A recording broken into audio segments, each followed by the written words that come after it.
afternoon, everybody. We are starting day 4 of the 5-day international webinar on why does disability research matter. Among the participants of the webinar, we have both faculty members as well as students and research scholars. So it's a mixed crowd that we have in terms of those who are attending this webinar.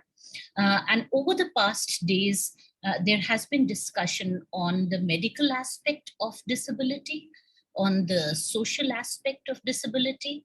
And today we are very, very honored, and it's a privilege to welcome amidst us Professor Ann Walshman. She is a professor of sociology and politics of rehabilitation and disability studies at the University of Cologne, Faculty of Human Sciences in Germany. So welcome, Professor Walshman. She holds the first university position for disability studies in German-speaking countries. She's also director of IDIS, I hope I've pronounced it correct, International Research Unit, Disability Studies. She's the member of the Department of Special Education and Rehabilitation at the Faculty of Human Sciences, University of Cologne, Germany. She has worked as a social worker. She has been a scientific consultant for the Green Party for the German Parliament. She has been a research fellow at various universities. She has taught as visiting professor and visiting scholar at the King's College London, UK, at the University of Stockholm, Sweden, at the University of Leeds, UK, at the University of Vienna, Austria. She has authored 3 books, one as co-author, 2 as sole author, one as recent as last year in 2020, the Introductory Disability Studies book. She has co-edited 5 anthologies and a themed issue of a journal and made over 200 contributions to books and journals through her research. So welcome, Professor Ann Walshman. It's a real pleasure and honor to have you here. We have Gargi Shukla, Ms. Gargi Shukla, interpreting you in sign language. And over to you for your talk.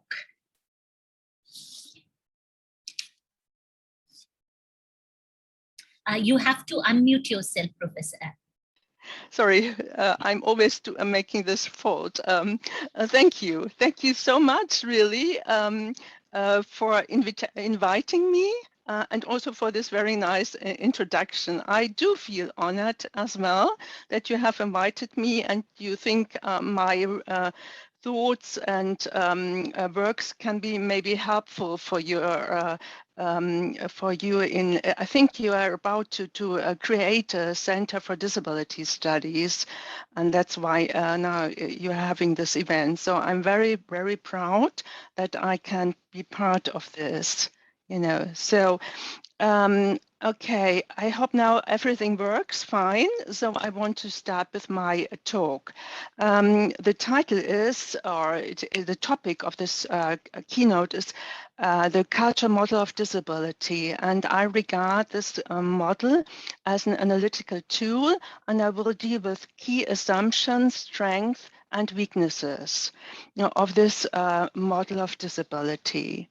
Okay, I want to oh, sorry, my slides. Okay, I actually want to start with a quotation, because I think not only myself, but also others who situate themselves in critical disability studies feel that the following remark by Leonard Davis, who is a prominent US-American disability studies scholar, that these remarks by Davis still deserves our attention. He wrote this passage in his introduction to the first edition of the Disability Studies Reader of 2006, and he said, when it comes to disability, normal people are quite willing to volunteer solutions, present anecdotes, recall from a vast array of films instances they take for fact. No one would dare to make such a leap into Heideggerian, sorry, I can't speak it in English. Philosophy, for example, or the art of the Renaissance. But disability seems so obvious, a missing limb, blindness, deafness. What could be simpler to understand? One simply has to imagine the loss of limb, the absent sense, and one is halfway there. Even today, with the United Nations Convention on the Rights of Persons with Disabilities, in short, UNCRPD, which was adopted in 2006, and disability-related discourses, structures, and practices gradually changing throughout the world according to the new human rights approach. There are many people who still take disability as a simple natural fact. However, it's not only normal people, as mentioned by Davis, but also academia or other scholars, academic scholars themselves, who tend to underestimate the complexity of disability. Against this background, I intend in the following to explain my own understanding of a culture model of disability. So drawing on this approach, my lecture claims the relevance of culture as an analytical category for the study of disability. But first, I want to differentiate several approaches. When one looks at disability, there's medicine, rehabilitation sciences, psychology, education, and social policy research that still dominate the academic field.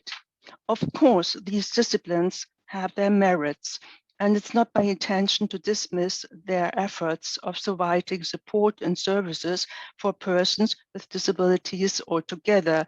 But I think they are only one part of a more complex story. Established approaches to disability tend to regard disability as a given fact, and they assume that it's only or mainly the functional limitation that prevents a person from performing tasks in normal ways. They, in short, adhere to an individual model of disability.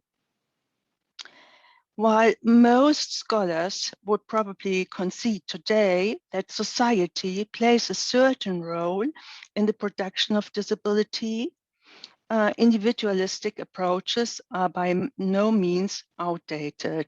They do exist and they are used.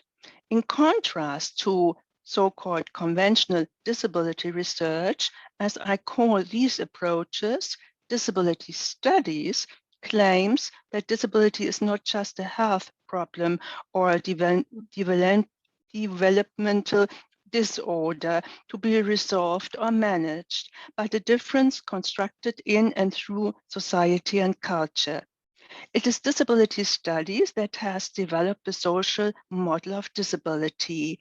Thus, it offers an innovative approach to disability, which at first sight seems to be a quite unambiguous category of human differentiation. Proponents of this model question the idea that there is any necessary causality between having an impairment and becoming disabled. Strikingly, when disability studies started, the conceptual differences on both sides of the Atlantic were minimal, whereas scholars in the United States coined an explicit minority model of disability. The British version of the social model was implicitly based on the minority group theory as well.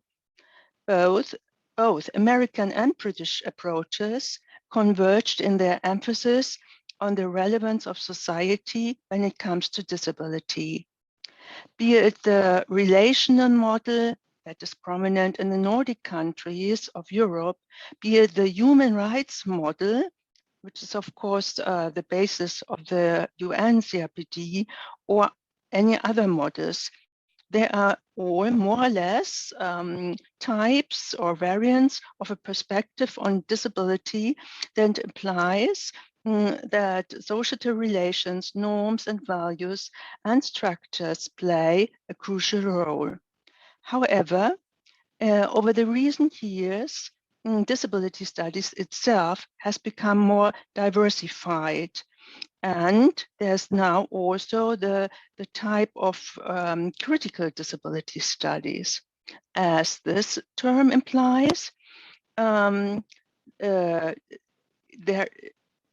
this terms applies that we need a self-reflexive stance to disability and to disability studies, and we should make use of critical social theory, such as the German Frankfurt School of the 30s of the last century, or post-structuralism in the tradition of Michel Foucault, Judith Butler, and others. Using the term critical disability studies means, as Helen Mikosha and Russell Shuttleworth have remarked, a move away from the preoccupation with binary understandings, such as social and medical model, British versus American disability studies, disability versus impairment. At this point, critical disability studies links up with another variant, namely cultural disability studies. This latter field, applies the tools of disciplines that at first sight look as if they have nothing to do with disability, such as philosophy, anthropology, ethnology, literary studies and linguistics, media studies and religious studies, etc. Cultural disability studies differs from critical disability studies because critical disability uses more the repertoire of social sciences and less the humanities. However, the two perspectives concur in their aim to question both the reality of disability and impairment. They too want to theorize the body and its materialism, and they want to analyze the mechanism of categorizing people. And last but not least, they focus on reflecting personal experience. Well, I would agree with David Bolt, which is a British disability studies scholar, who states that cultural disability studies is growing as an interdisciplinary field of inquiry. However, I would like to ask, what are the underlying models of disability that link all these different contributions to the basic framework and serve as methodological guidelines for newcomers to the field, as the social model of disability has done over the last decades? In general, disability studies needs more theorizing, and discussing only models is of course not sufficient for and in academic work.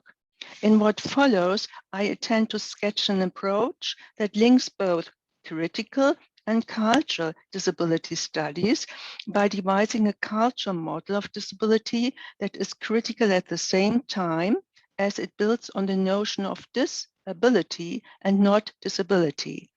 Thus, I can contend that these two research fields can make the most of themselves and profit from each other when they concentrate on their overlaps rather than emphasize differences. To begin with the construction of such a model, a so-called cultural model of disability, the first step is to ask this essential question: what is culture? Culture is a contested and contestable terrain, and I cannot offer you an exhaustive definition here in this talk. In common sense, culture is mostly identified with cultural events, but as an analytical category, culture is not restricted is not restricted to cultural activities, so-called high culture or popular culture, if you like. Culture very often is also frequently equated with foreign or native customs and traditions, such as, for example, the German culture or the Indian culture and so on. But when one draws on culture in research, one needs to be aware that it's a very broad concept, and it's also an interdisciplinary concept, which has a transnational linguistic history. And of the several academic disciplines that use culture as a key term, cultural anthropology, that is mostly linked with North American scholarship, is of course at the forefront. In recent years, culture anthropology has preferred to apply a rather broad approach, according to which culture denotes the totality of things created and employed by a particular people or society, be they material or immaterial, objects, instruments, institutions, organizations, ideas, and knowledge, symbols, values, meanings, and interpretations, narratives, histories, traditions, rituals, customs, social behavior, attitudes, identities. With sociology as my own academic background, I find it additionally helpful to draw on cultural sociology, which can also look back to a history transcending borders of languages and nations. Prominent personality of this new discipline, such as Emile Durkheim in France, Max Weber and Georg Simmel in Germany, and Tucker Parsons in the United States, among others, conducted their studies of society by following the premise that culture and society are very closely linked with each other. However, in the 50s and 60s, a special sociology of culture emerged, implying that culture was only one field of sociological analysis and other sociologies could ignore its relevance. It needed the culture's change from the late 70s onwards, the rise of post-structuralism in the tradition of Michel Foucault, Jacques Derrida, and others, the birth of cultural studies in the United Kingdom, which combined a Marxism and discourse theory, and is very much linked to the name of Stuart Hall, and also new methodologies within French sociology, such as Pierre Bourdieu's works. All these different approaches made it possible to pay attention to culture in a new way, to understand culture as an analytical category that is essential for a comprehensive understanding of society. These short remarks on culture and culture studies must surface in the context of this lecture. And I want now to come to another topic, the discussion very briefly of different disability models. It is useful to start here with remembering the history of the social model of disability. And I'm also will discuss some of his weaknesses and how the cultural model can be developed and used as a necessary complement. Since its introduction in the late 70s, the social model of disability has changed disability discourses in many countries and also globally. Basically, it implies the following three assumptions. First, disability is a form of social inequality and disabled persons are a minority group. Second, impairment and disability need to be distinguished and do not have a causal relation. Third, it's a society's responsibility to remove the obstacles that persons with disabilities are facing. When this social model of disability was introduced by disability rights organizations, for instance, in Britain, and developed further by academics and activists, it really was revolutionary and offered a new way of thinking. In short, in its early phase, the social model of disability implied a radical critique of capitalist society and its exclusionary mechanisms, as it drew on neo-Marxist thinking. However, in the course of the time, the social model has somehow become the victim of its own success. One reason may be that its core idea is fairly easy to understand. It's not the impairment, but society that matters. Hence, it is not the disabled person's fault if he or she is marginalized and excluded. As a result, this model has proven an all-rounder, really. It emerged as a useful tool for academic discourses, disability rights activism, and of course also for laypersons and their identity politics. Moreover, its ideas got incorporated into transnational or global policies, such as the two disability classifications of the World Health Organizations and the CRPD in the beginning of this century. In sum, the social model has witnessed a quite successful career over the last decades. However, this success has had its drawbacks. Applying this model in practice, for instance, in international politics and also, of course, at national and local levels, has resulted in pragmatist approaches. And the idea that disability as a social problem could be solved through accessibility, participation, mainstreaming, and human rights policies. In short, many interpretations have tended to ignore the revolutionary impetus of the social model and watered it down to reformist aspirations of social inclusion without raising the critique of capitalist power relations anymore. Okay, and in addition, the social model also is characterized by strong coherence and has therefore often been accused of dogmatism. Certainly, we still live in a capitalist society, but of course there is this essential continuity.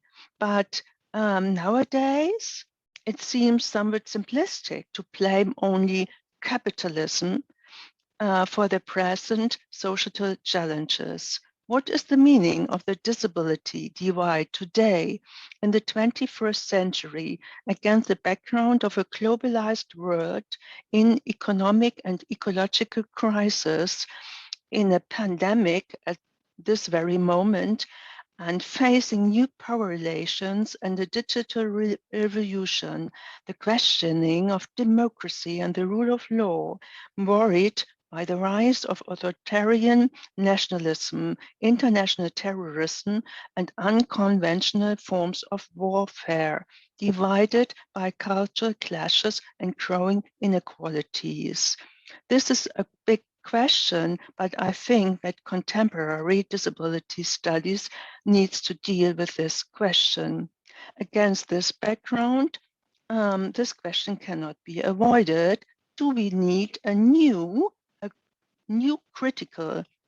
and critical model of disability? Or in other words, do we need a cultural model of disability?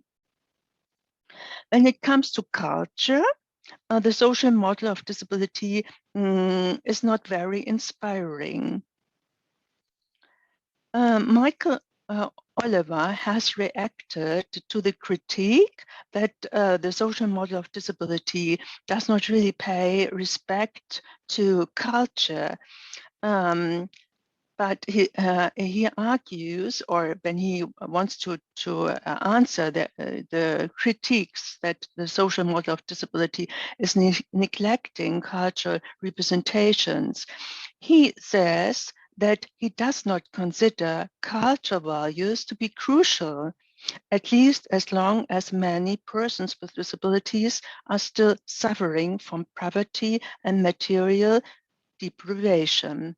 This assessment of him, or of his, sorry, although it's understandable in terms of practical politics, is astonishing from my point of view. It clearly underestimates the role and the relevance of culture practices in and for society and their influence in our understanding of disability.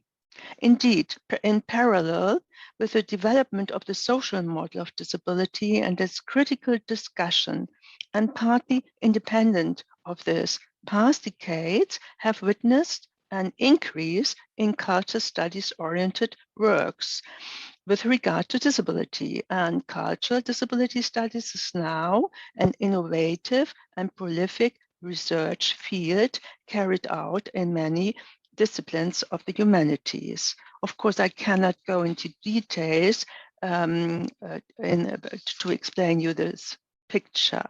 I have to go on, and I want, instead of presenting a comprehensive a review of these works, I want to explain in what follows my own perspective or my own understanding of a culture model of disability. And here again, I can draw on many similar contributions.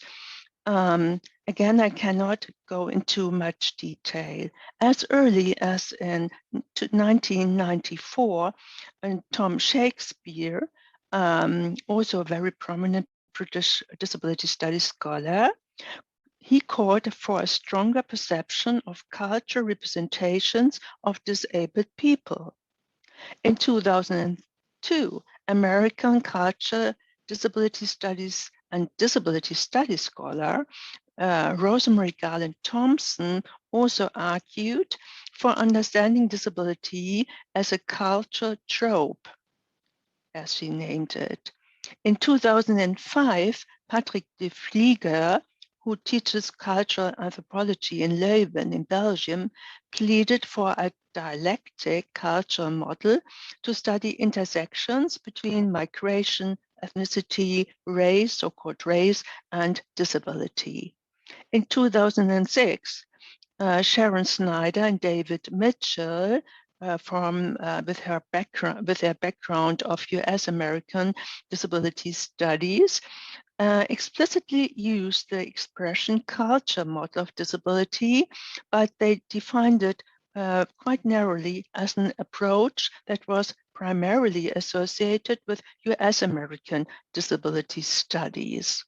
In 2010, the editors of the Edinburgh German Yearbook's fourth volume on disability in German literature, film, and theater, Joshua and Michael Schillmeier, describe the culture model as the analysis of the representations of disabled people in the cultural spaces of art, media, and literature.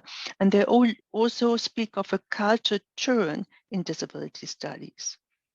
Recent works in post-colonial studies, for instance by Barker and Murray, ask the question of how disability is figured in the global post-colonial history of the modern. And they want to highlight specific located examples of disability and cultural contexts. The culture model of disability is not by now also acknowledged in religious studies as a key term.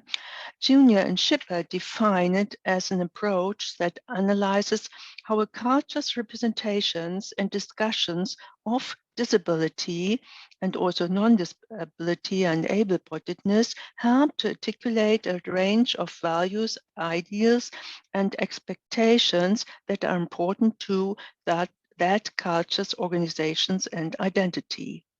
Dan Goodlay,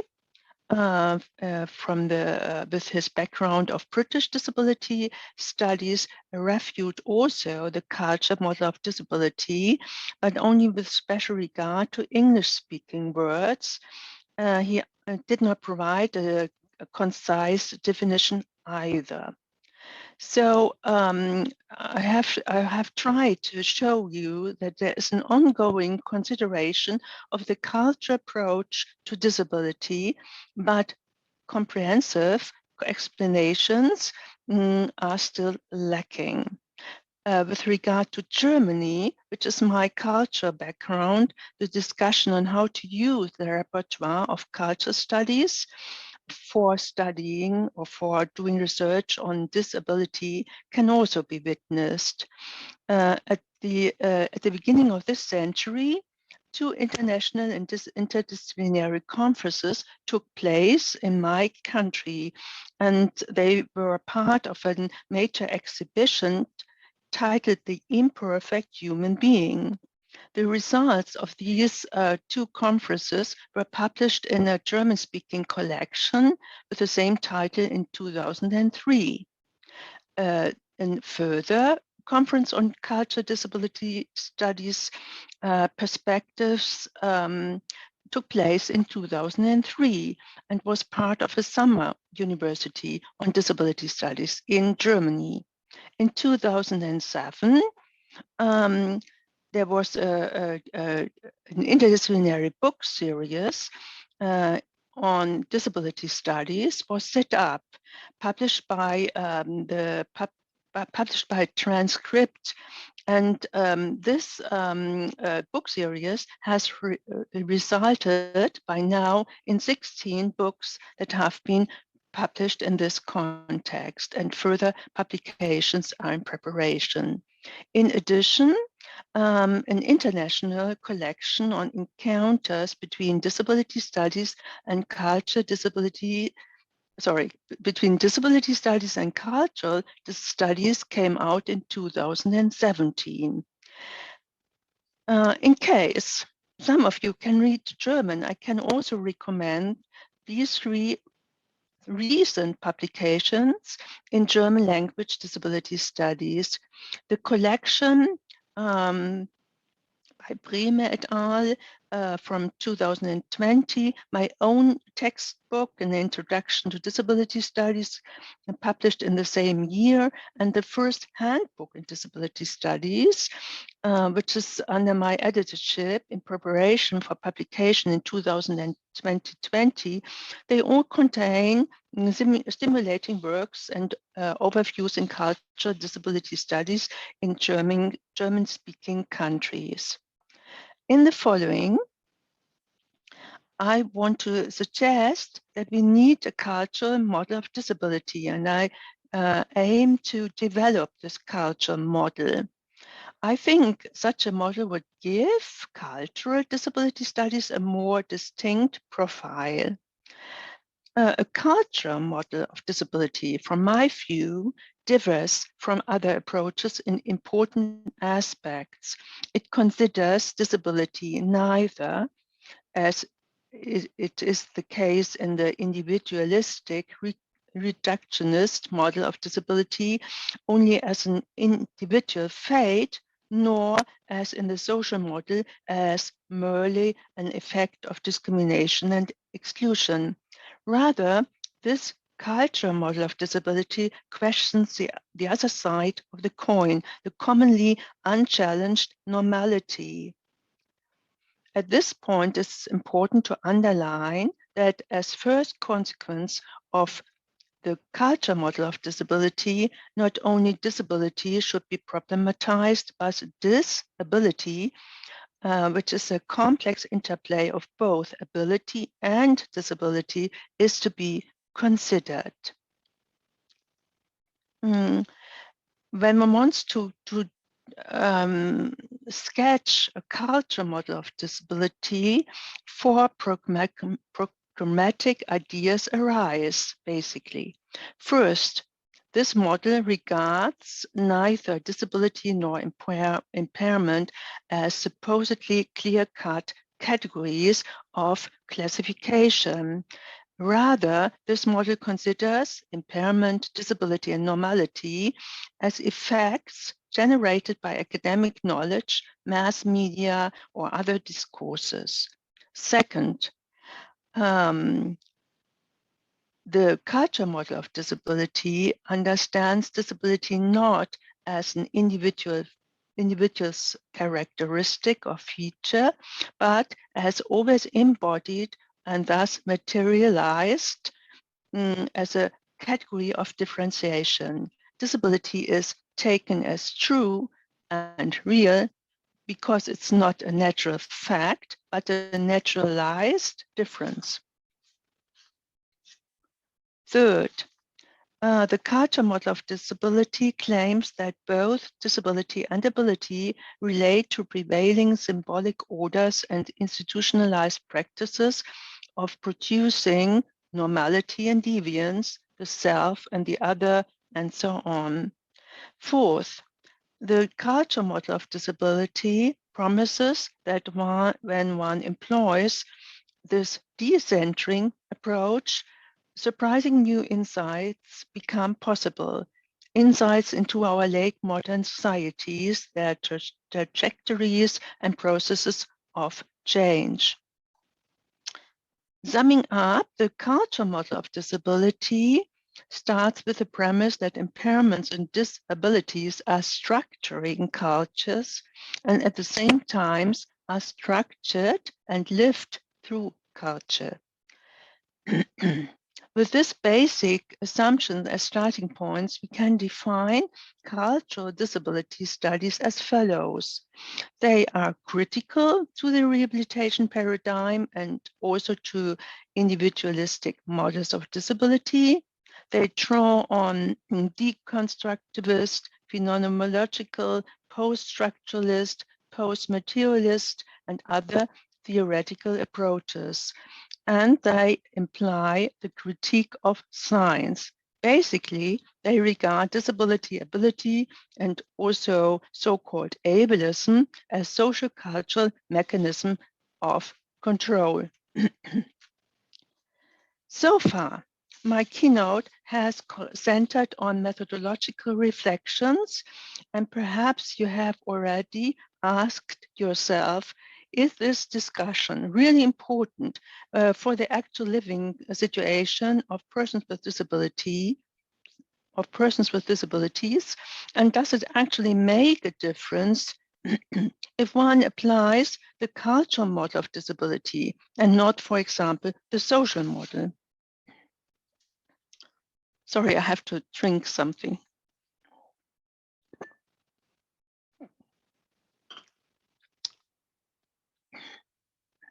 In short, what happens when the cultural model of disability is put in action? In order to illustrate to you how the cultural model works, I'm now drawing on just one example of my own works. I'm referring here to my own book on self-determination as a construction. This is a German language book. And it deals with subjective theories of women and men with disabilities. This study included two parts. First, I analyzed both general and disability-related discourses on personal autonomy. Second, I conducted guided interviews with persons with different impairments, asking them about their personal understandings of autonomy and their experiences with independent living.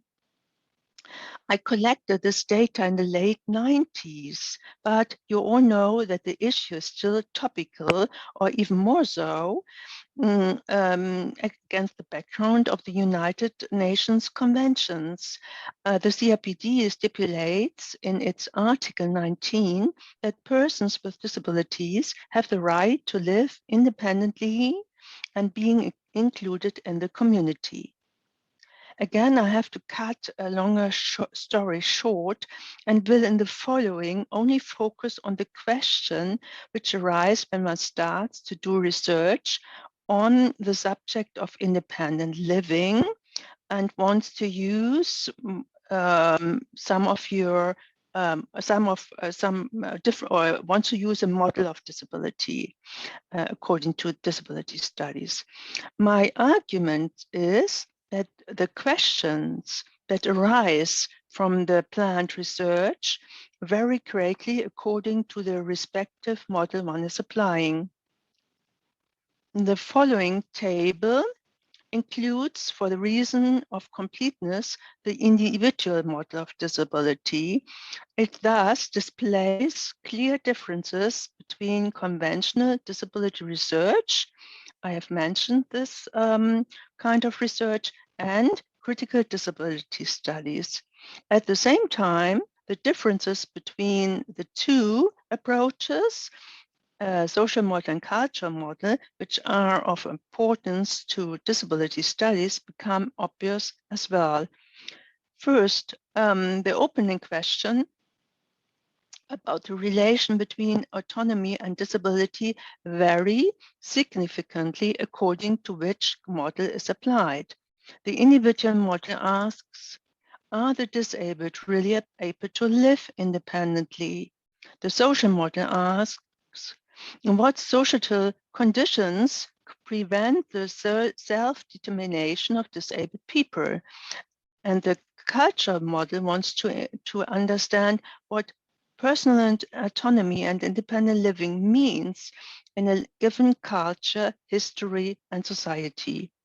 Second, when it comes to ways of doing independent living, the three models also imply different questions.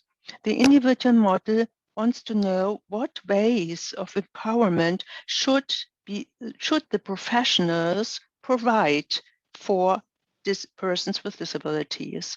The social model wants to understand which arrangements of support services, personal assistance, and accessible environments should society provide to tear down barriers and to help persons with disabilities to live independently in the community. And the cultural model asks, why is personal autonomy important at all in late modern societies? Which normative expectations, promises, and constraints are connected with it? Third, when it comes to the outcomes and impacts of the principle of personal autonomy on the real, namely everyday living of persons with disabilities, again, the three models raise different questions. The individual model wants to understand how can institutions allow for more self-determination for the disabled. The social model asks, how is Article 19 of the CRPD implemented and with which outcomes for persons with disabilities? And the culture model wants to explore the question, how does doing independent living take place in everyday life? Which experiences and policies and politics and power plays are connected with it? Summing up, I think it does make a great difference which model of disability is being used. The social model poses, of course, important questions and is of high relevance, but it is the cultural model which provides an additional and also wider perspective and inspires us to both historicize and generalize the issue in question. Okay, I now come to my last point. So far, my talk has centered on the strength of the culture model. Of course, there are also weaknesses, and we need, in general, if we want to do critical disability studies, we need in any case to apply a self-reflexive or critical stance to our own tools and methods. In other words, what are the concrete weaknesses of the cultural model of disability? Again, I have to cut a longer story short, but I want only to highlight the following problems which I can identify arising in regard with the cultural model of disability. First, very often the approach is understood and also applied as a theory. But of course, it's not a theory, it's only a heuristic device, and it needs to be complemented by the art of theorizing. Second, the cultural model of disability bears the risk to focus on culture only in the narrow sense, as I have tried to explain. Yet, culture disability studies should aim at considering the full spectrum and diversity of culture in a rather general sense. And it also should aim to understand popular culture and everyday life culture. Third, very often studies or works in cultural disability studies focus on symbols and meanings and discourses, on values and beliefs, customs and attitudes. But we also have to analyze material things, objects, machines, technologies, institutions as concrete objectivations of culture. Fourth, culture disability studies is sometimes inclined towards overestimating the significance of culture. Of course, culture matters, but at the same time, it's, there's also a society at large, and of course, the economy and the political system that need consideration too. Fifth,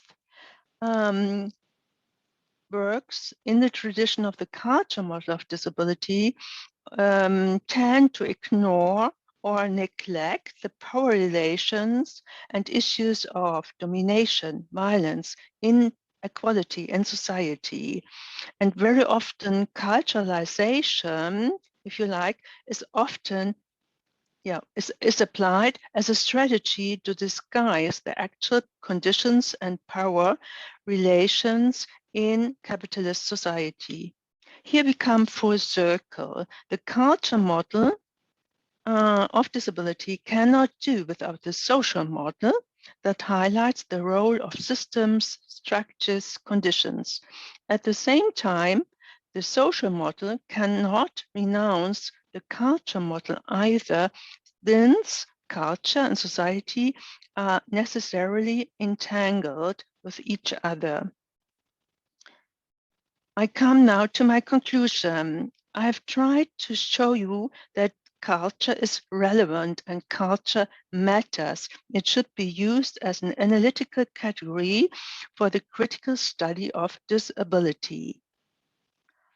What, of course, remains necessary is to develop own theories, methodologies, and concepts on this basis. Of course, bringing disability and culture together does not result in harmony. As mentioned or implied above, it involves conversations, debates, controversies. In one word, contact zones, as Louis Pratt has put it, between and among different discourses. In short, the culture model of disability offers conflictual yet productive spaces through which new and critical ways of seeing and thinking can emerge. I want to finish my keynote by coming back to my start. And I want to cite Leonard Davis again. He has said, or he claims that why most normists, and one has to add, and academics think they understand the issue of disability and that they can speak with knowledge on the subject. We need to commence from the assumption that in fact we do not know what disability is. The belief that one is lacking knowledge seems a good point of departure for new journeys into the different social, culture, etc. words of disability. Thank you very much for your attention.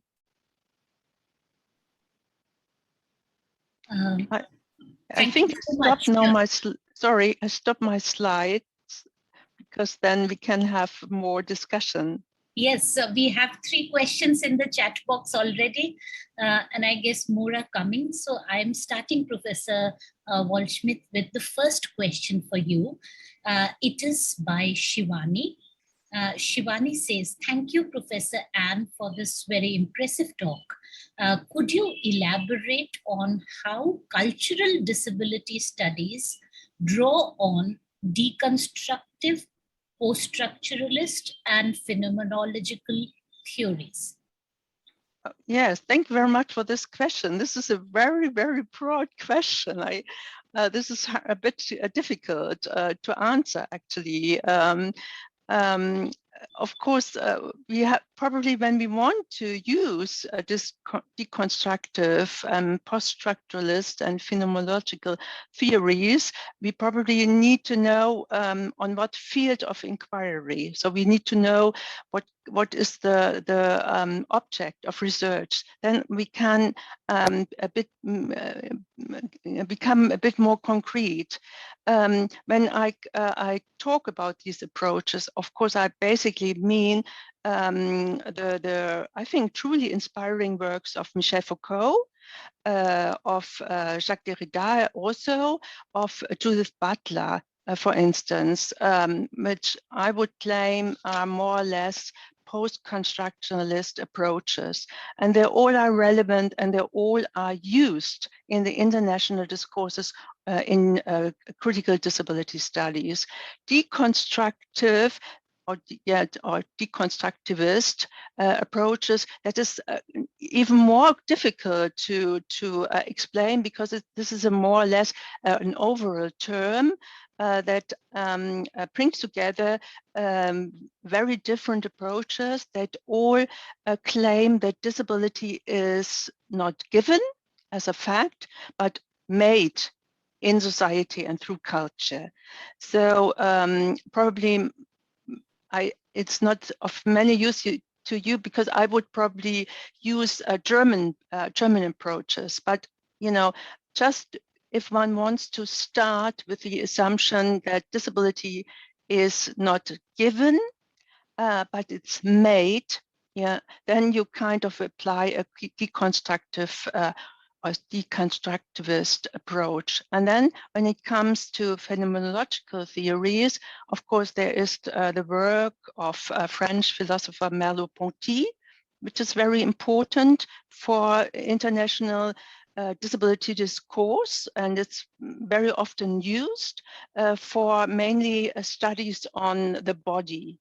I think that's should surface for the moment, but of course you are invited to ask more questions about this issue.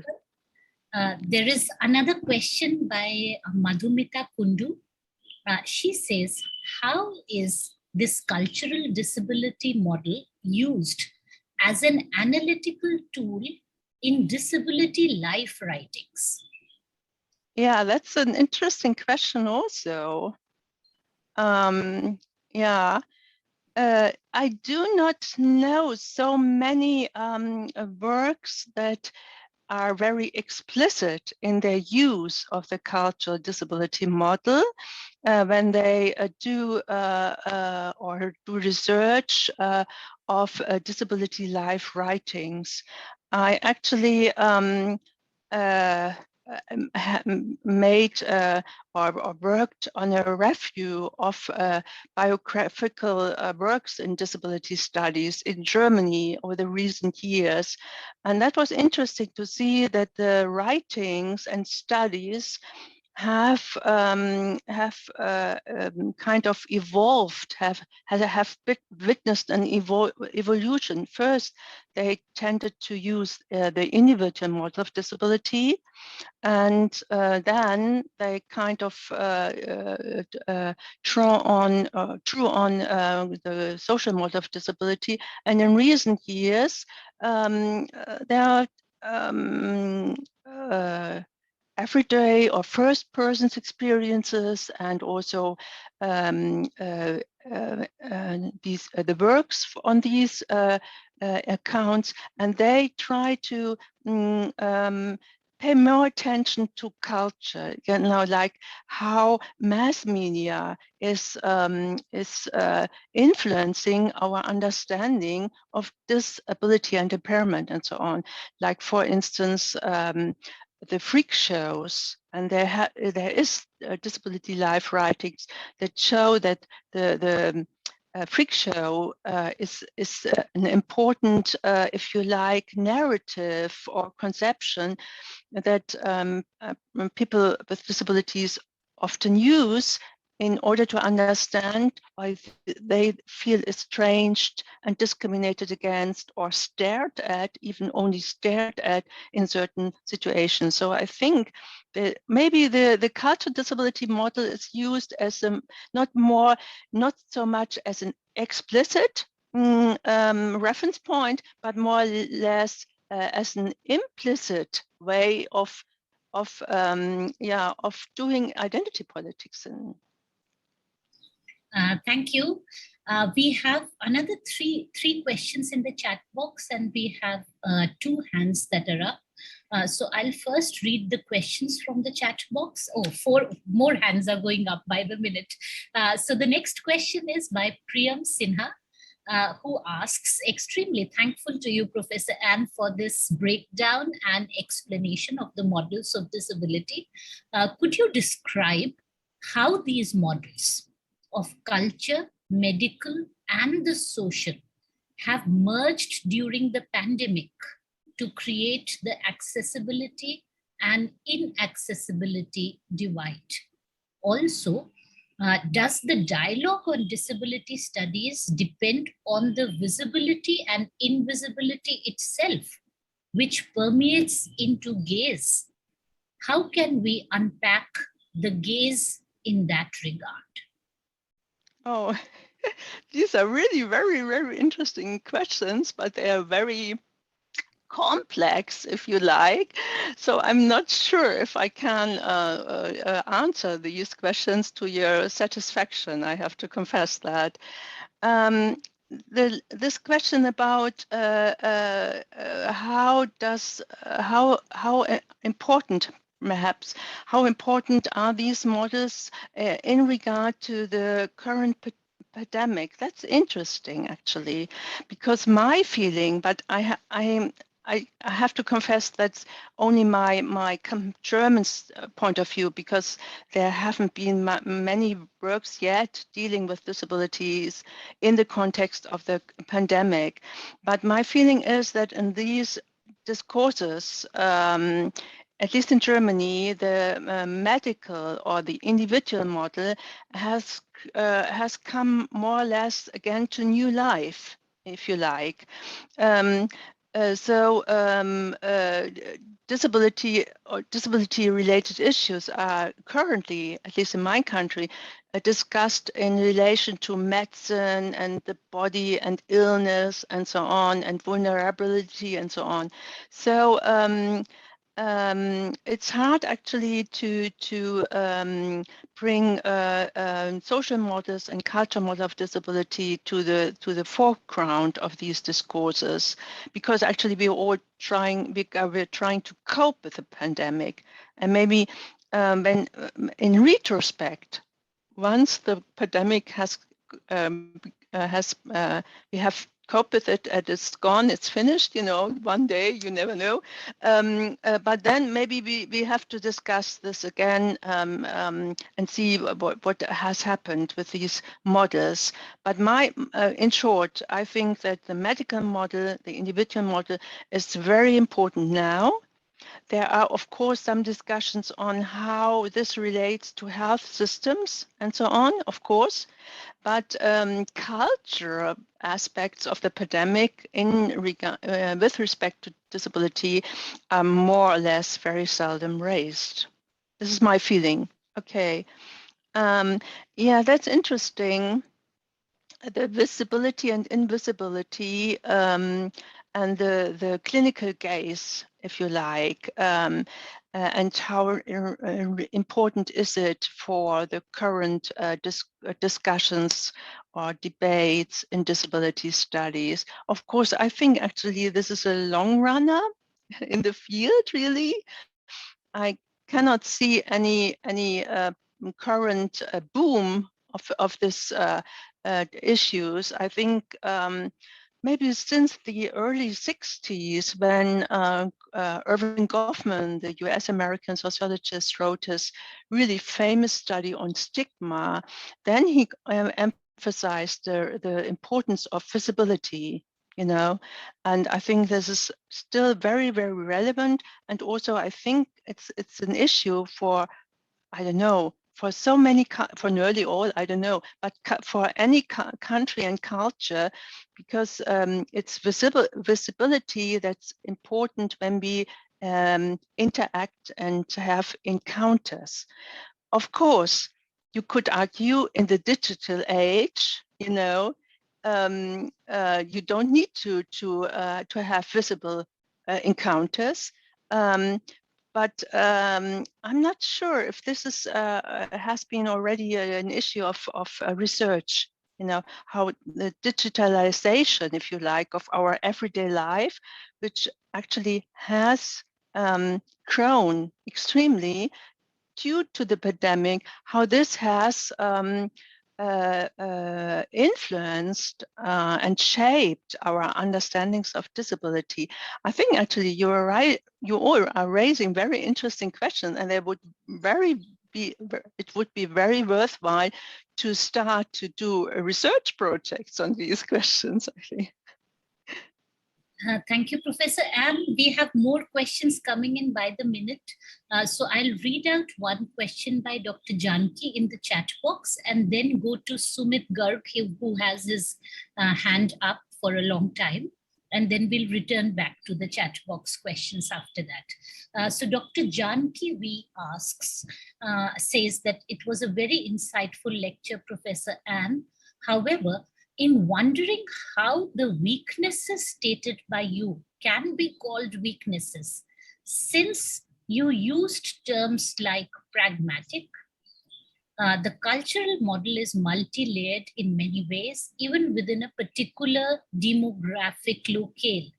How then can one research the diverse nature of disability?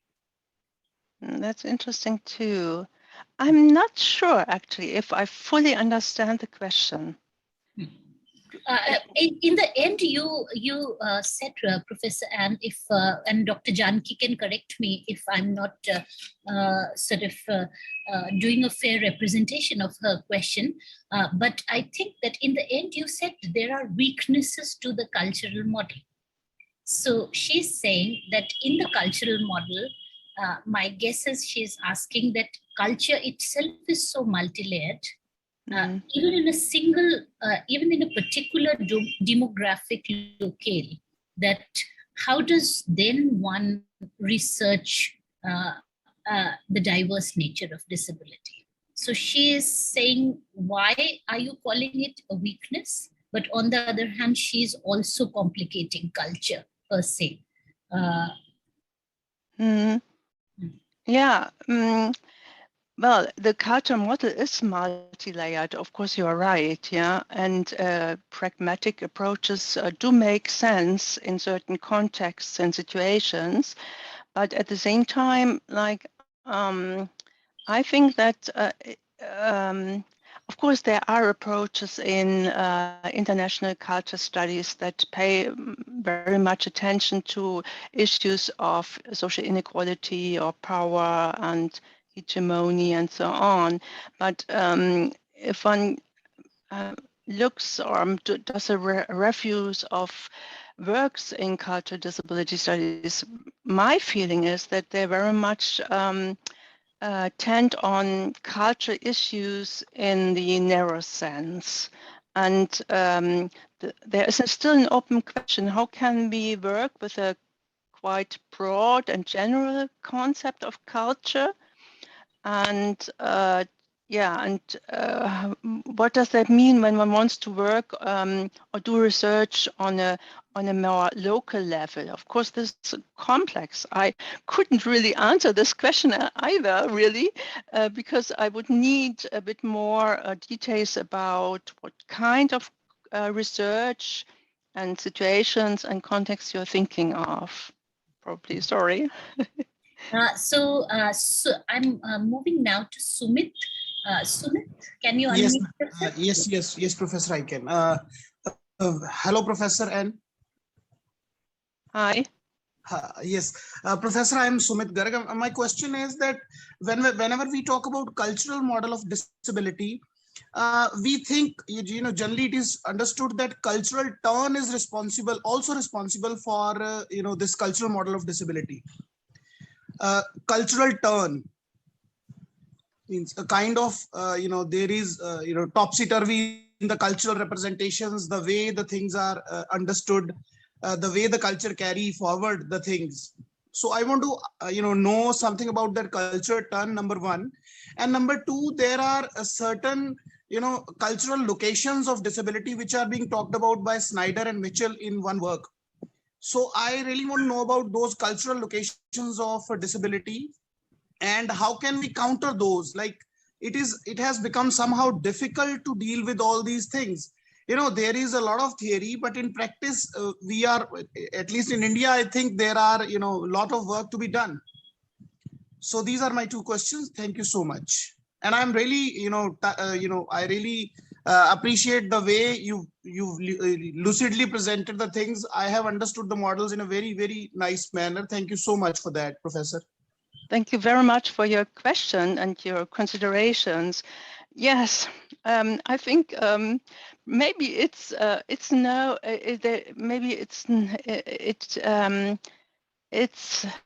I don't know. The social model of disability has its merits because it can offer a quite how would you say that, a quite profile, a distinct profile.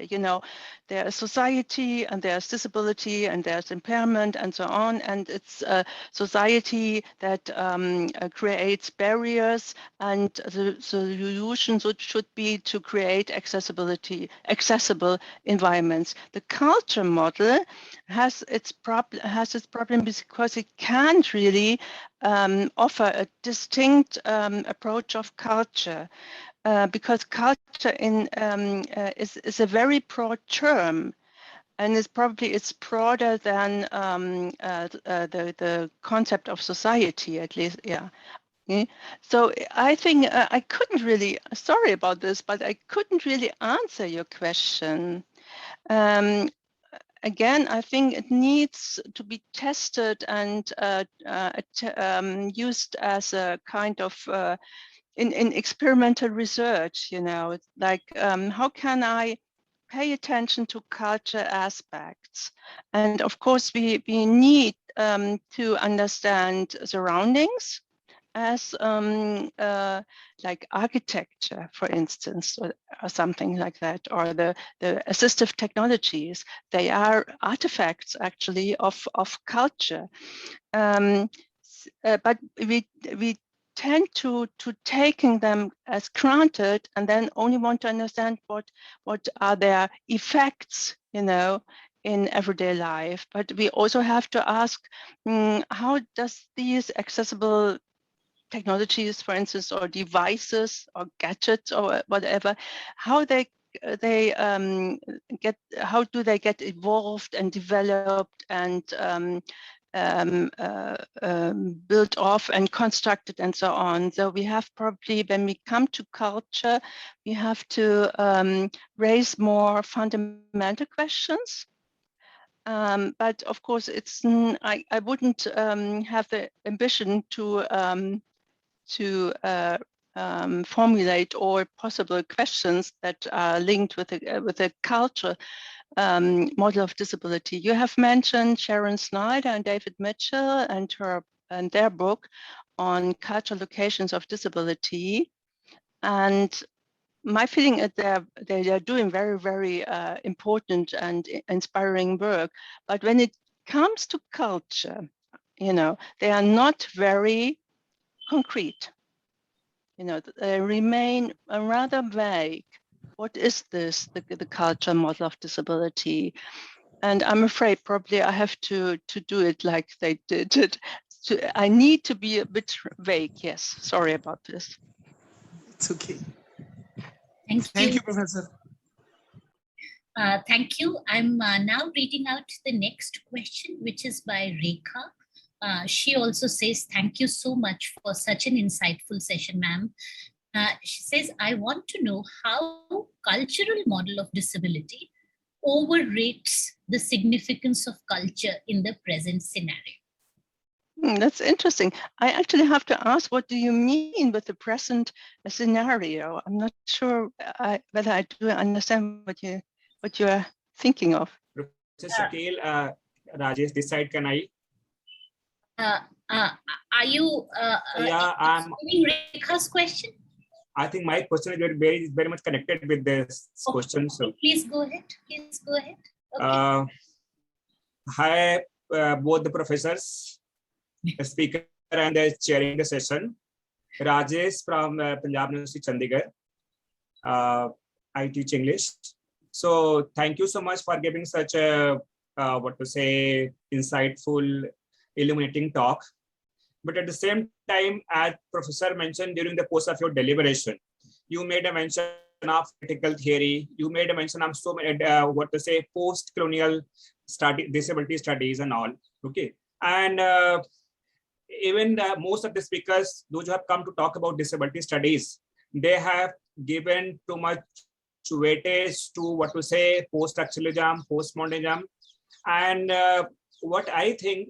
Somehow, as a Marxist thinker, Frederick Jameson said that postmodernism is very much an effect of the market forces, the cultural logic of late capitalism. So as Dr. Rekha has asked a question that the current scenario, I mean, like the contemporary neoliberal capitalist world order, which gives so much importance to consumerism. Then that leads to too much focus on oneself, self-centric approaches, and somehow like we are moving away from the fighting for the social justice. We are so much obsessed with the current consumerist market.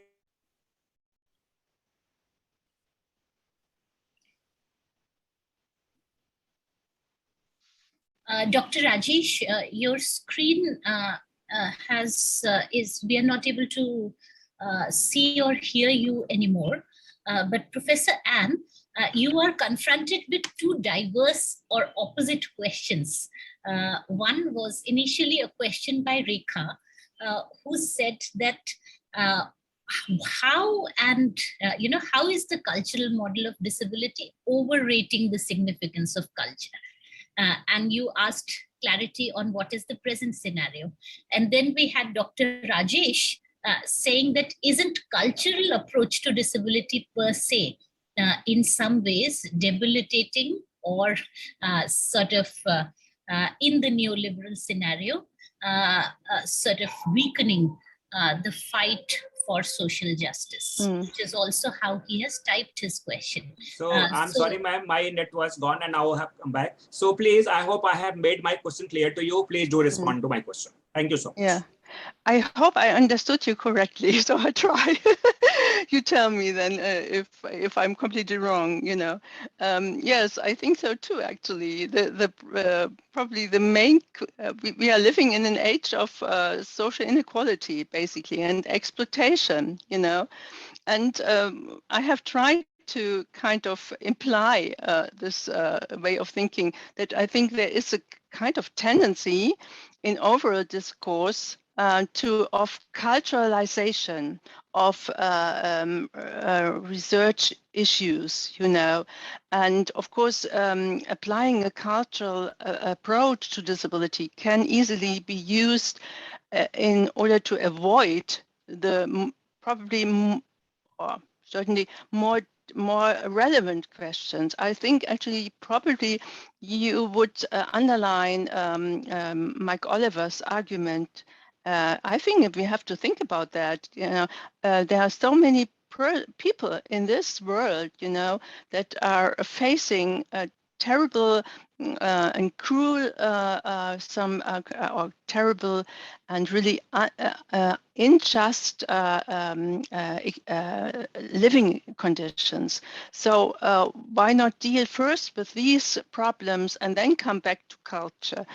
But I think I do understand that, but I think that culture can be a weapon very often, and it is used as a weapon. We are also living at the time of being. We are living in an age of I don't know, more and more cultural clashes, or even cultural battles, or so. So that cultures obviously understood as an instrument to kind of how would you say that in English? I don't have the English word. Sorry, I only have the German word. In order to make us all content or satisfied, what and kind of prevents us, to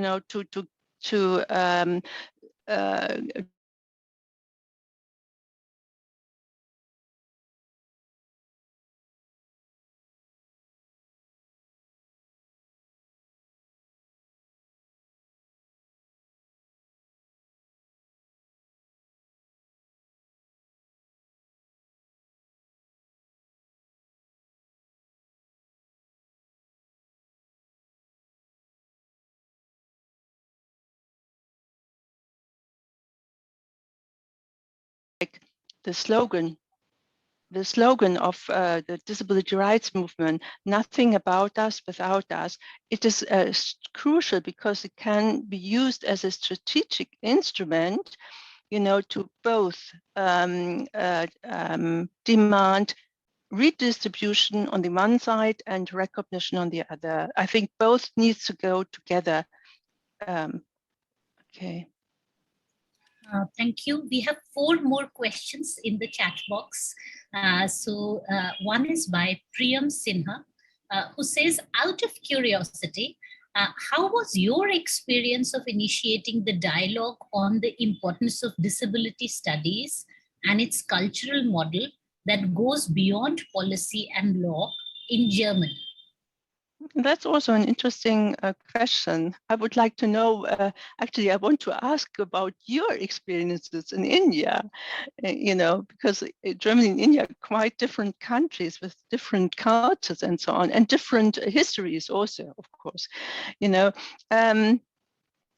Actually, when we started disability studies in Germany at the beginning of this century, so basically, German disability studies is a teenager, still only 20 years, So it really I think many people, especially disability rights activists and so-called the academic world, or scholars that who had personal experiences with disabilities, or were quite sympathetic and were understood themselves as allies, and so on. They really they reacted in a very open manner. But the problem is the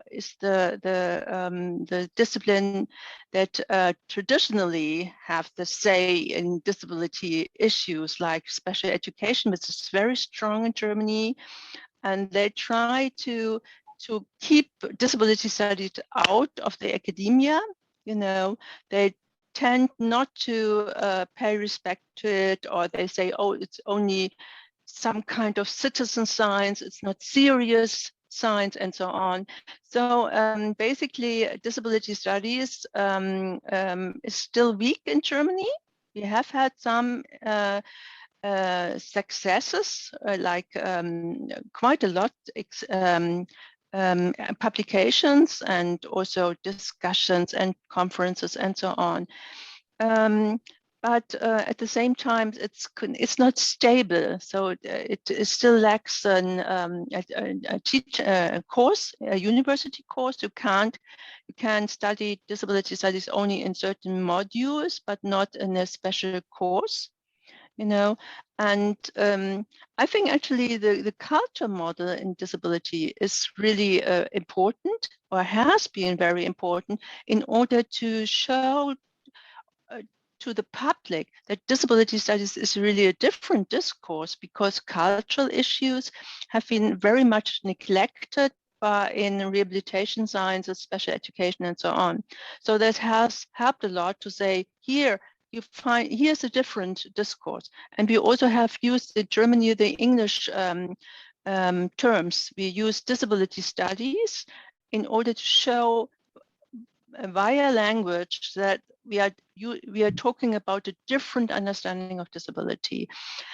I think actually disability policy and disability law are very strong, and we also have had quite strong disability rights movement, which started in the late 70s, actually. So that has helped, that I would say social science disability studies and the social model and the human rights model of disability, they are now very important. And I think this adoption of this UN CRPD has helped a lot in this respect. The culture model of disability is regarded as innovative, but it still needs more discussion and more research on this issue. Okay, thank you. I wish Professor Sumeshwar Sati was not stopped by the internet from joining, because he would have been in the best position to answer your question in terms of a comprehensive assessment or evaluation about disability studies in India. So I am moving on to the next questions. The next question is by Mibi Jacob. She says, thank you, Professor Ann, for this relevant and insightful lecture. I would like to know if cultural disability studies make us look at disabled communities as minority cultural groups with distinct cultures and ways of life rather than disabled groups. That's also that's an interesting question, actually. It kind of resonates, I think, at least from my ears, with the deaf studies, probably, or if you like, I think deaf studies, the two discourses have linkages, and they kind of have conversations, but they're still different discourses. Deaf studies, they are very they emphasize very much this concept of a culture minority. Probably they are using the culture model of disability, but they have developed different approaches to. I wouldn't say they have developed different. I wouldn't say that they have not really developed culture model of disability, but they have developed culture models of deafness. This is a difference, because there are many persons of the deaf community that who do not want to be considered as disabled, but they are still when it comes to disability law. They are counted to be part of disabled people. You know, I'm not sure if we, in Germany at least, we do not use the concept of cultural minority when it comes to disability or persons with disabilities. Rather, I think the culture model of disability helps us to take into account and reflect on the differences of the very, very diverse subgroups, if you like, among persons with disabilities. It's interesting to see that disability as a term has had actually also, especially in recent years, and especially in relation to the CRPD, has had a very successful career, you know, and now we witness some kind of universal language when it comes to disability. But the culture model, I think, raises the question, do we really talk about the same? You know, when we use the term disability, and I think I have never been to India, which is really a shame. I'm sorry about this, but I guess that your understanding of disability is very different from my understanding, being a German with a very special disability history. So probably we're talking now together, and we all use English as a kind of lingua franca, if you like, of the discourse, which is very helpful, of course. But I wonder about this, you know, when we all use disability, do we really think of the same thing? Do we really talk about the same fact or figure or whatever? So, well, I think actually the CRPD, of course, has its merit too, because it has kind of helped to bring disability as an issue on the political agenda and so on, you know. But at the same time, it also can be considered with a critical eye, because it tends to kind of how would you say that, kind of not considering the diversity of persons with disabilities. Okay, thank you, Professor. It's a complex, what you're saying, there's so many complex things there.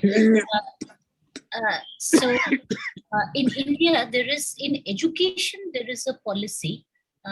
In education and jobs, there is a policy that 3%, in percentage terms, 3% of all students and all public service employments should be persons with disability. So in all universities, that's what is supposed to be. So it's a long-standing policy, but there are struggles around that. In terms of the 1990s, the movements on disability, one of the earliest ones were around visual impairment, were around the associations of blind activists getting on the streets. Now, India is also a very multilingual country, multicultural, very diverse in terms of religion, caste, race, etc.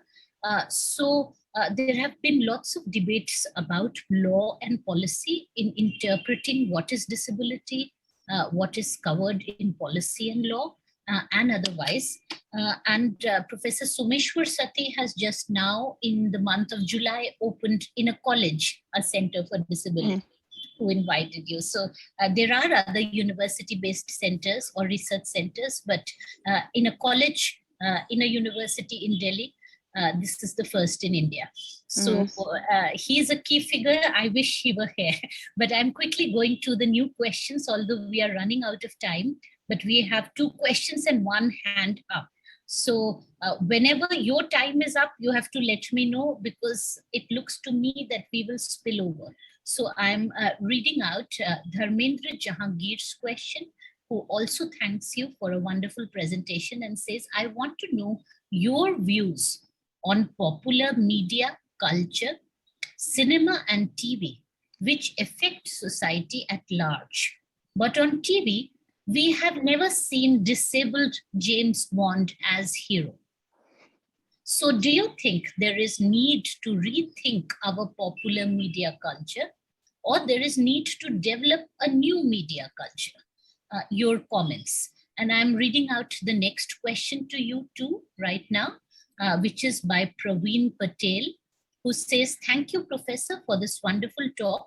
Could you please give hypothetical views on independence and autonomy of people with disability from cultural disability studies perspective? So two questions here, two hands are up.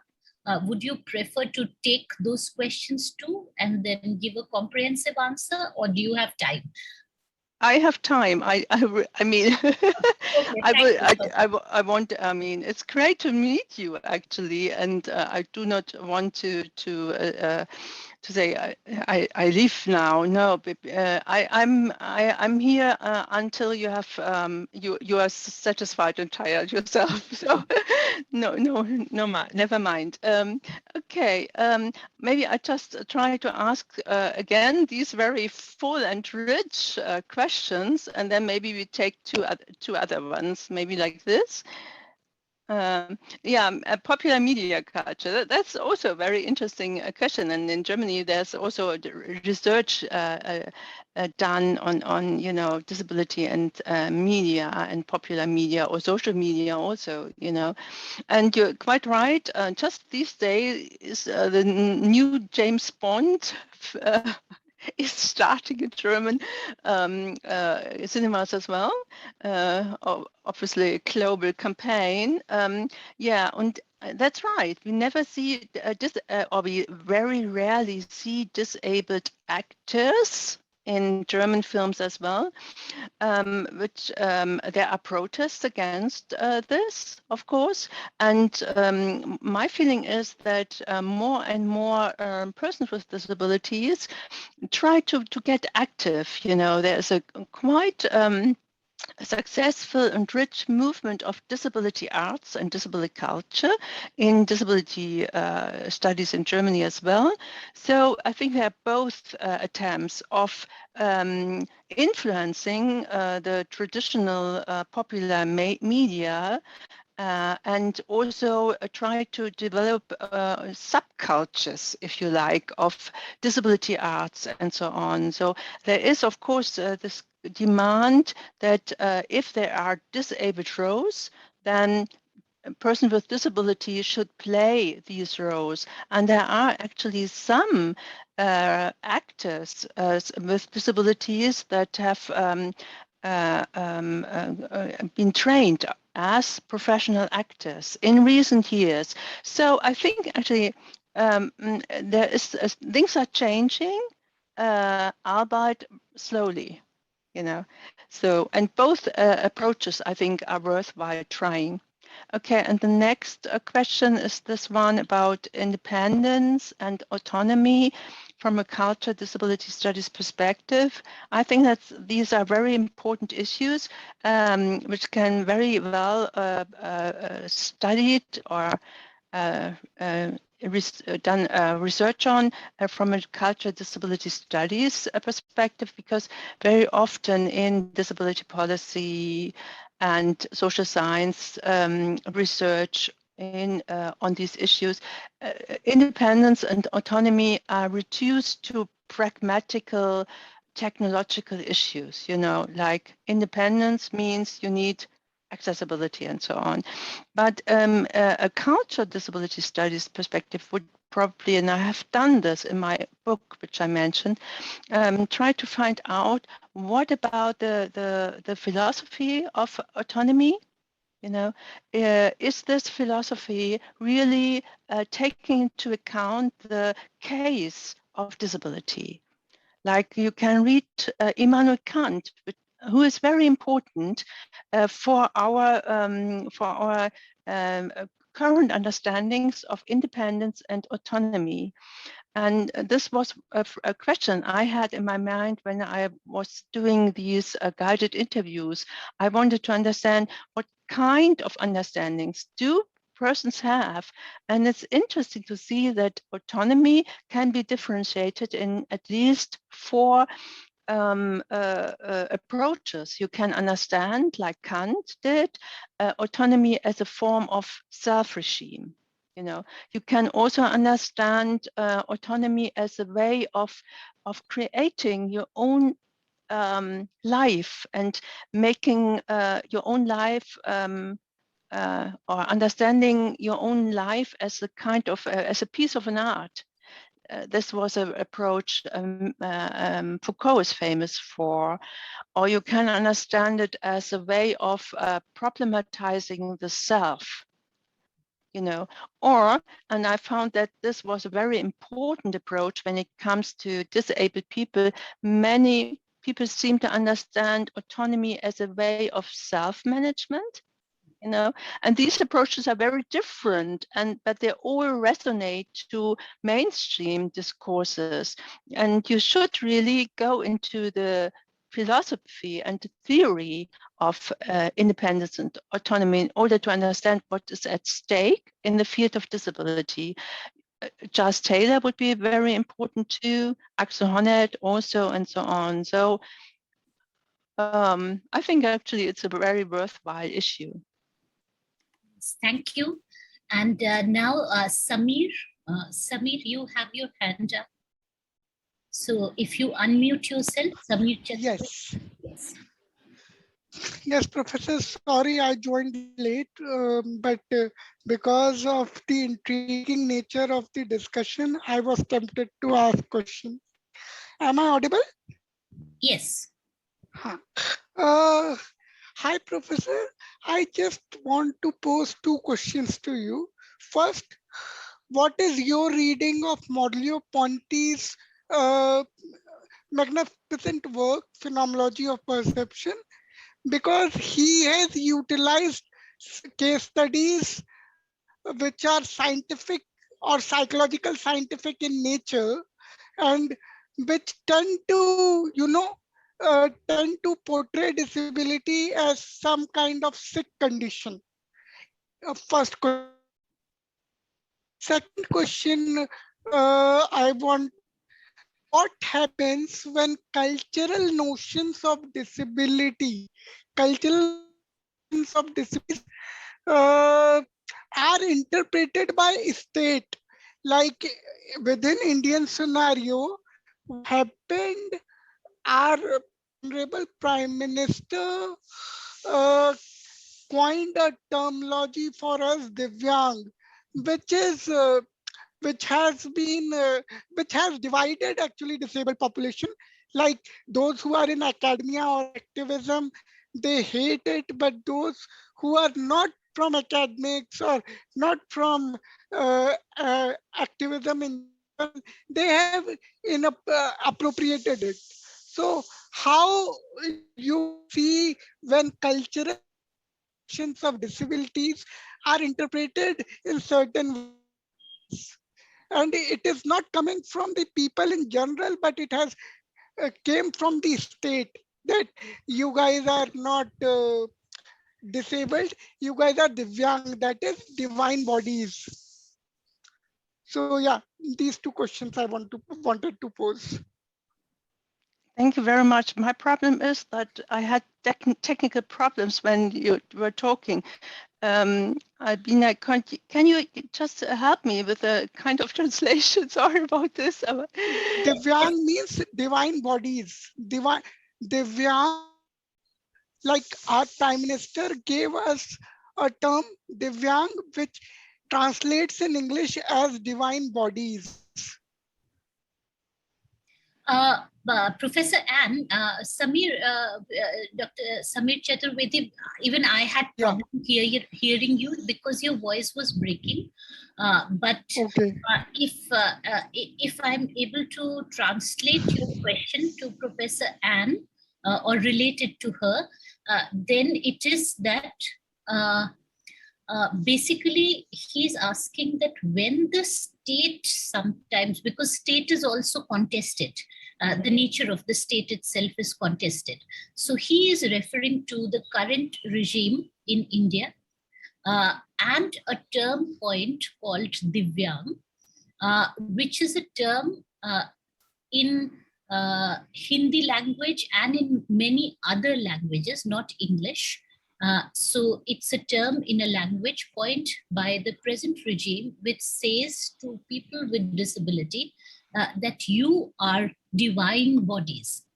And yet, despite saying that you are divine bodies, the accompanying policies where the term is being used is completely creating a divide where academics and researchers are completely opposed to the use of the term. But people outside the academia, if one understands it or sort of relates it, although Samir didn't use the word in terms of populism, are embracing the term as a term of respect. So here is a terminology in policy which is dividing opinion. One opinion saying it's a terminology of dismissal, of not taking seriously, of a semantic sort of sleight of hand, and the other saying that this semantics is giving us respect and status. So when within the discourse of disability, there can be through the state itself such divisions that are created. Is that correct, Samir? I think he's frozen again. So what exactly is your question, Samir? You got it. You perfectly articulated. Okay. And the first one was about Merleau-Ponty's interpretation of disabilities. Like, he has also interpreted disability in a very medicalized way. Yes. What's your opinion on that? Professor, and it's Merleau-Ponty's, which you also referred to. So Samir is referring to the same work and saying that he interprets disability in very medicalized terms. A, what is your opinion about that? And B, what about these divisions that are coming up? In India, a big one has emerged under the present regime. Thank you, Dr. Shaki. Thank you very much. Thank you very much for the question, also for the translation. I think I now better understand what you are thinking about, or what you're trying to ask. Actually, this is really interesting. This discussion, or it seems to be, is in India. Do you have a kind of current battle on words and terms and concepts, and that's interesting. I'm not familiar with it, so probably I would need to read more about it in order to better be better qualified to answer this question. But what I understood, or what I can relate to, is your question about the role of the state. And the state, I think, it's not only the state. I think that there is very often in disability rights activism, there's a kind of state orientation. Like we want our rights and so on. Though the addressee is very often only the state, and the cultural model of disabilities should make us aware that society in general, and also the market, the civil society, they all count when it comes to disability as a strategic issue. So of course, the state is important, but it's not sufficient when it comes to our understanding of disability.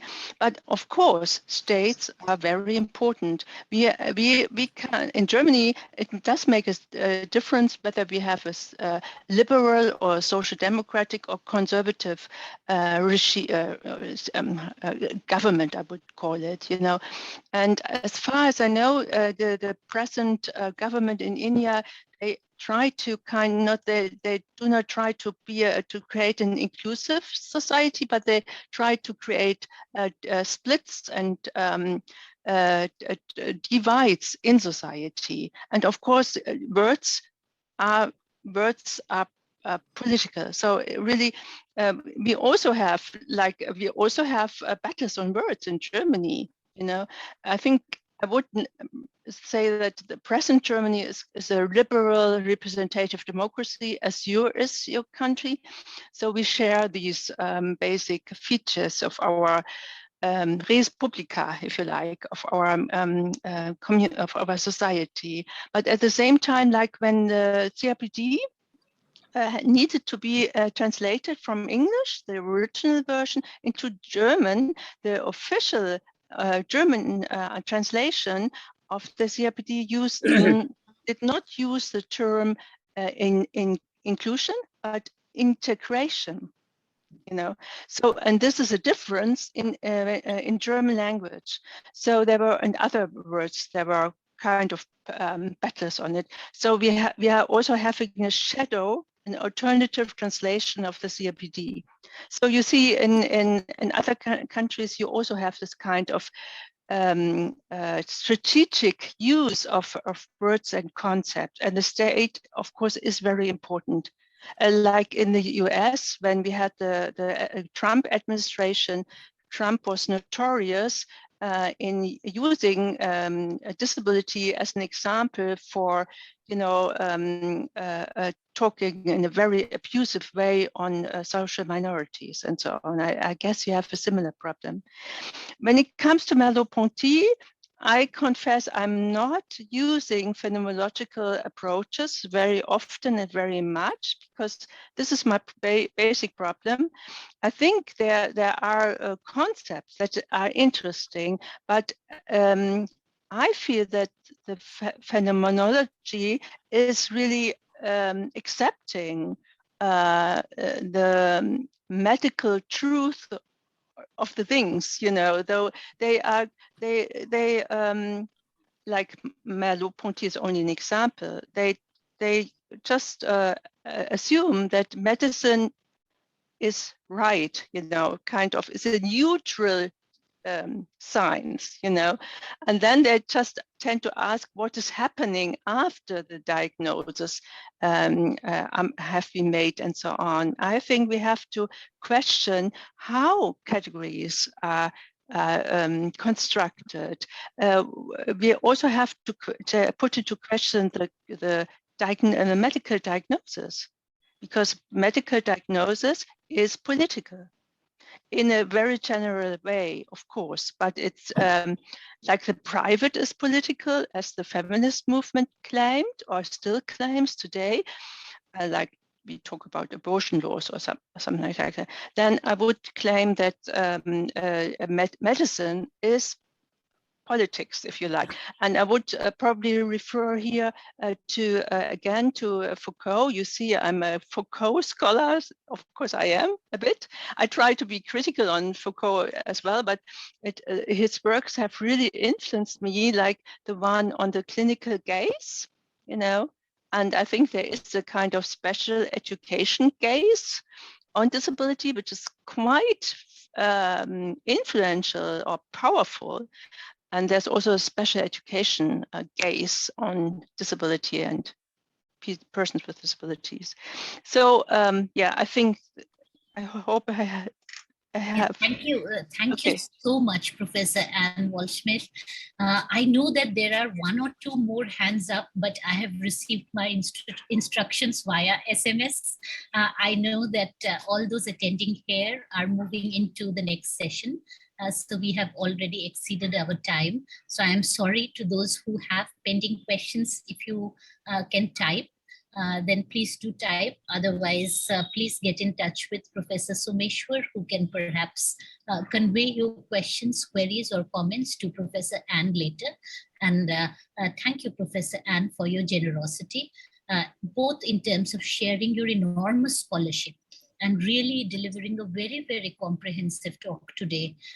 Very easy for everyone to understand, taking us through the legal policy approaches of minority, social, relational, human rights approaches to the research approach to disability studies in terms of critical disability and cultural disability. And not just taking us through a historical overview of how the concepts of social disability have evolved and given way or paved way for cultural disability, but explaining the concepts and also self-critically, self-reflexively, also pointing to the desire for a confluence between social and critical disability approaches, as well as the drawbacks, the shortcomings, the areas that still need addressing. So thank you so much for this very, very comprehensive talk, for being very generous. The number of questions and comments and the number of people who still have them, but we didn't have time, is testimony to how meaningful your lecture was for all the participants today. Thank you a lot to Stuti, who is on screen right now, and Gargi, both students who are very diligent, and they need a 5-minute break before the next session too. They have been interpreting diligently throughout. So thank you to both the interpreters, and on behalf of the Center for Disability Research and Training, and on behalf of Professor Someshwar Sati, who is expressing his regret that he wasn't able to join. Thank you once again to you.